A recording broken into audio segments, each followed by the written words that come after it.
ছোট্ট একটা মাদুলি, একটা নকশা,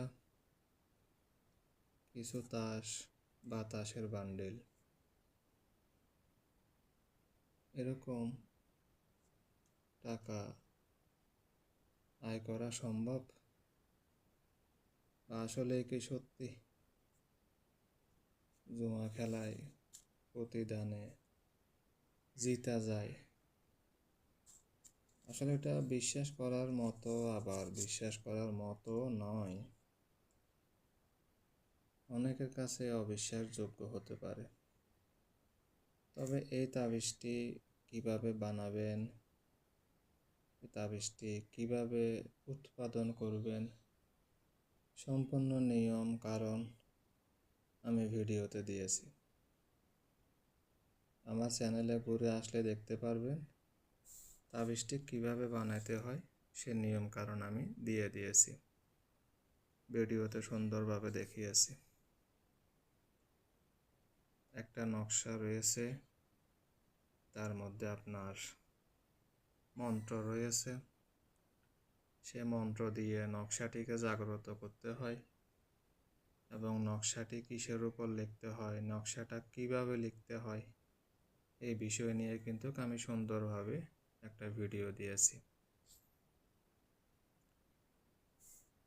এখানে তাসের কোনো কাজ নাই।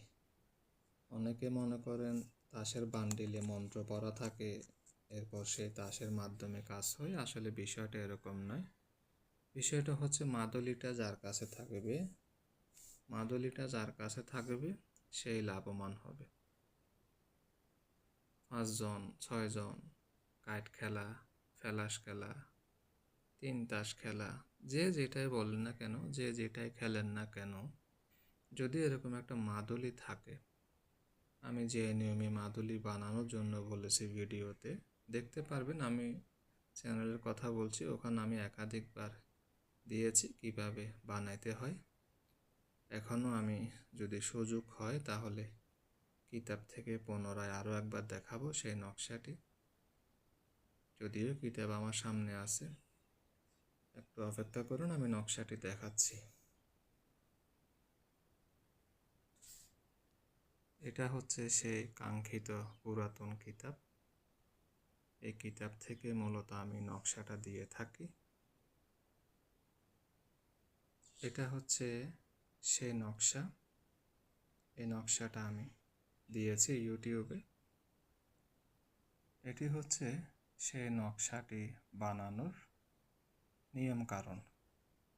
নকশাটি কিভাবে বানাইতে হয়, নকশাটি কিভাবে সাথে রাখতে হয়, কিভাবে মন্ত্রের সাহায্যে সেই নকশাটাকে জাগ্রত করতে হয় এবং এরপরেই সেই নকশাটি কাজ করে।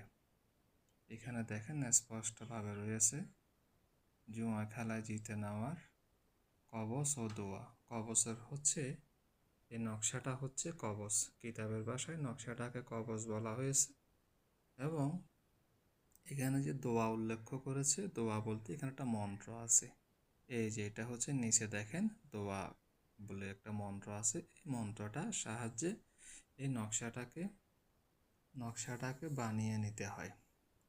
আর যখনই এটি সঠিকভাবে বানানো হয়ে যাবে, এরপর যখন মাদুলিটা নিজের হাতে বা নিজের কোমরে বা নিজের মানি ব্যাগে কিংবা পকেটে যখন থাকবে, যখন আপনি খেলতে বসবেন, তখন আপনার পকেটের টাকা অন্য ব্যক্তি কখনোই নিতে পারবে না।